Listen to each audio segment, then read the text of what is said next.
The following are true scary stories, found on the subreddit Let's Not Meet. I'll have a link in the description below if you'd like to read along with me. If you enjoy this video, don't forget to leave a like and subscribe so you can catch all of my future content. Let's begin.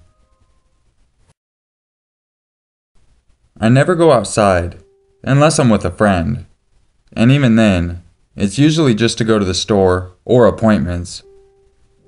I have to wear this special breathing mask. Not the one with oxygen, just a type to filter out any of the nasty stuff due to my lung condition. It allows me to breathe without my lungs burning. Since I can't go to school, can't work, and have refused many social medias, I'm often left to my own devices. This night, I left the house for a decent, much-desired stroll. The neighborhood was nice, and there wasn't a lot of traffic, which meant no harmful exhaust. I waited until a little after midnight, just to make sure. Still, I put on my breathing mask, just in case. To note, I would like to take strolls before midnight, but I have to wait until there's no cars out, or I can't breathe. It's been a long time since I've been out of the house, let alone went for a stroll. Living next to a military base always made me feel safer. Nothing bad ever happened in my neighborhood, but I read a lot of Let's Not Meet and creepy encounters, so I made sure to bring along some pepper spray and my fists. It wasn't even 15 minutes enjoying the night before I noticed someone walking in the opposite direction, on the other side of the street. From his build, he looked like military. I was relieved. Good old military men and women. I smiled to myself, feeling a little more relieved.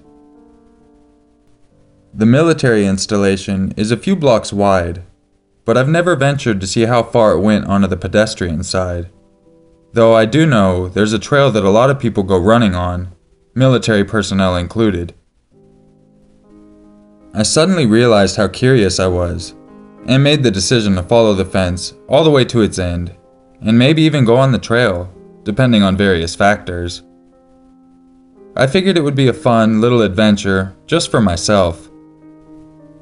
Tonight would be memorable, even if it did set me back a week or two with my mysterious lung condition. I have to live a little, you know? I can't just exist. About 5 minutes pass, and I get the feeling that someone else is out there. Well, obviously Katie. It is a neighborhood, with people. Still, I stop to stretch a little, and eventually peer under my legs. Now that I think about it, that's actually a bad and vulnerable move, but at the time, I was trying to be ninja incognito, and I thought it was a good plan. When I looked under my legs, I saw that there was a person walking in my direction. Don't panic, I tell myself. It's probably just someone from the base, and there's no use in getting paranoid over nothing. I decide to hold my pepper spray in my hand for safe measures, and continue walking, while looking at the stars. It's a once-in-a-few-months special occasion, and I'm not about to miss a moment of it. That's when I notice that the end of the fence is getting nearer. Is that person still behind me? My pepper spray is on a bungee that I keep on my wrist for easy access, since it's not wise to take an entire purse out for a nightly stroll. I wanted to capture this moment, so I pulled out my phone and let the spray spring back a little. I find my camera on the phone and lift it up to take a picture, adjusting the setting to nighttime mode. That's when I felt it.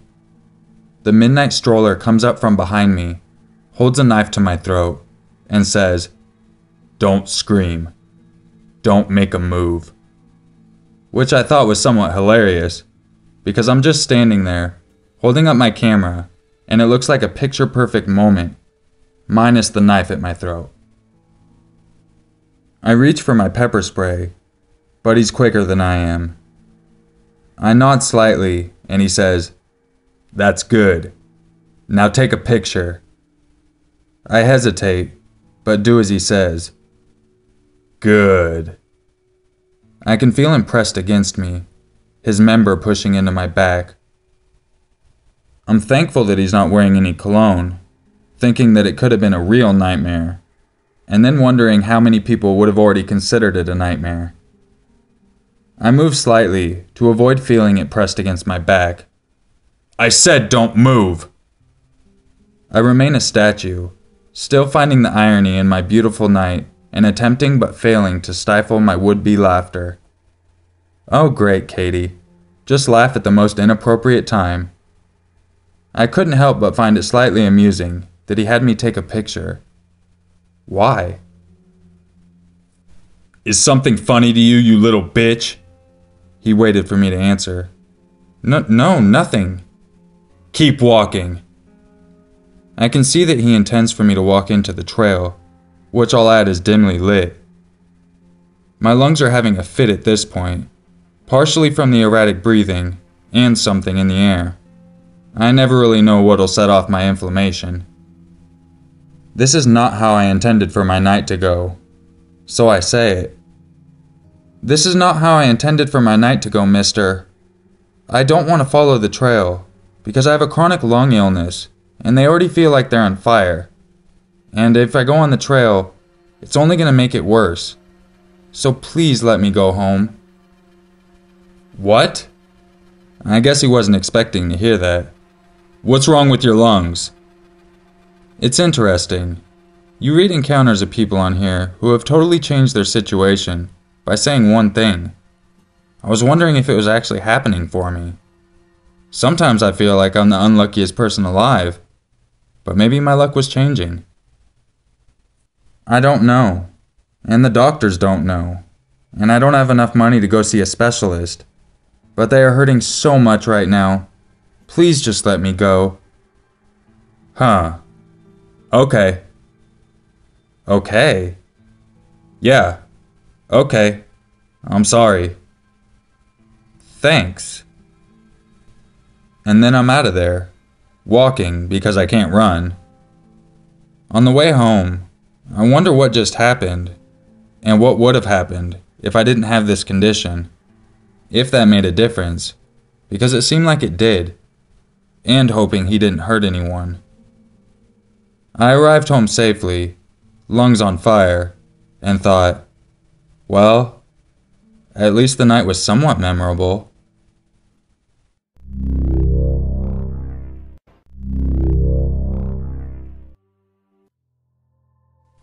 It was roughly 5 p.m., and I was in the passenger seat of the car, and my girlfriend was driving.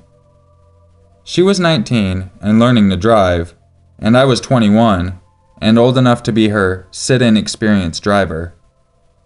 I came from a fairly well-off family, so I paid for her car insurance. So anyways, on this day, she was driving around a roundabout that is notorious in this area for being difficult for anyone that doesn't know the road well. She had to exit where 2 lanes joined into one.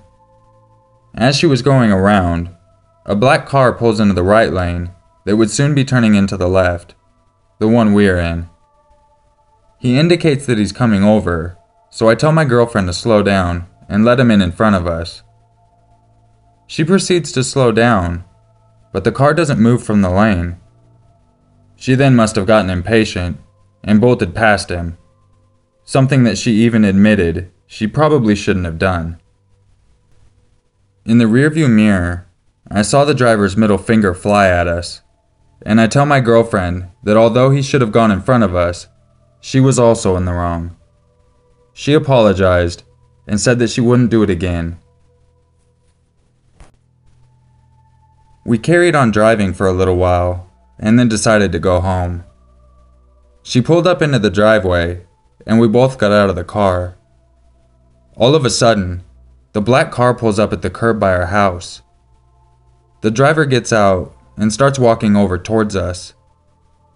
He was an odd-looking man, roughly 35 years old, and about 5'8", with dirty blonde hair. He was wearing a casual business suit with blue jeans.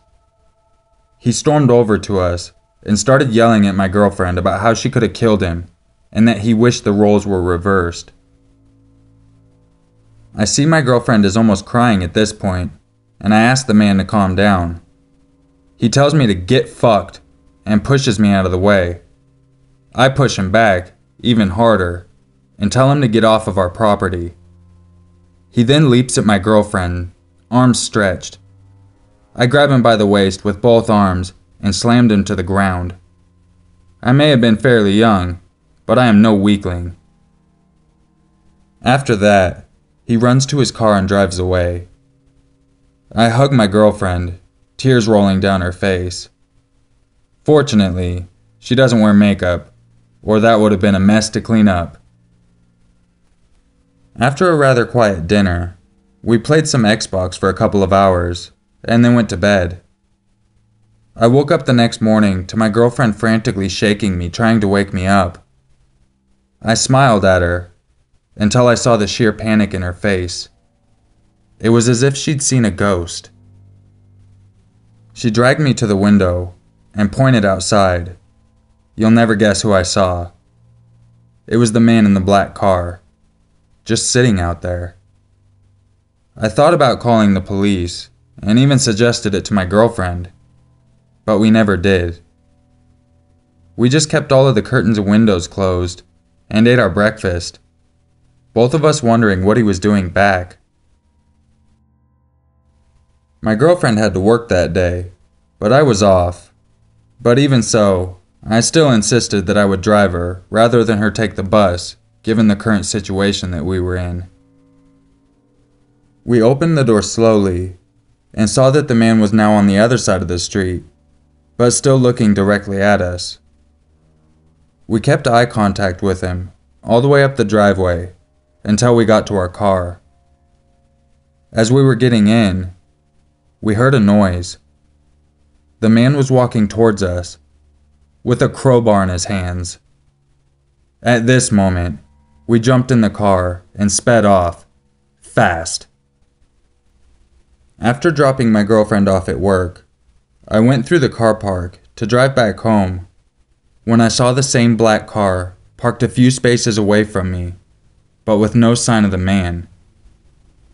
I quickly ran inside of my girlfriend's workplace to find him sitting in the waiting room. When I entered, he glared at me with what looked like an animalistic state of mind. I walked over to him, furious. "What the fuck is your problem?" I asked, quietly, but with serious force behind me. He didn't answer. He just continued to glare at me, until I saw something in his coat pocket. It was a knife. I backed away from him and left the building, and then called my girlfriend on her office phone. I told her that the man was in the building and that he had a knife. I told her to stay in her office, and then I called the police. After I explained everything over the phone, they arrived in roughly 7 to 9 minutes. Fortunately, the man was still in the building. 2 police officers then entered the building, and about 5 minutes later, they exited with the man in handcuffs and the knife in a clear evidence bag. My girlfriend's boss let her go home early that day, and I drove her home. We never found out who the man was, and we never saw or heard from him again. But we still both wonder, what would have happened if I didn't drive her to work that day? What if I wouldn't have seen the knife in his pocket? There were so many what ifs. It's now 2 years later, and we still think about the man from time to time.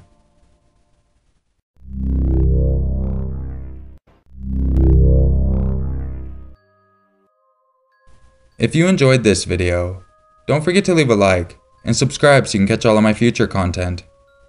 I also released a new video for my other channel, Urmaker. I'll have a link in the description if you'd like to go check that out as well. If you'd like to talk to me on a more personal level, or receive updates about my channel, make sure you go like my new Facebook page. I'll have a link in the description. I will also have Bubustas in the description, because both of us had to switch our accounts from private to business. So make sure you go like both of those. And until next time, just remember, it's always scarier if it's true.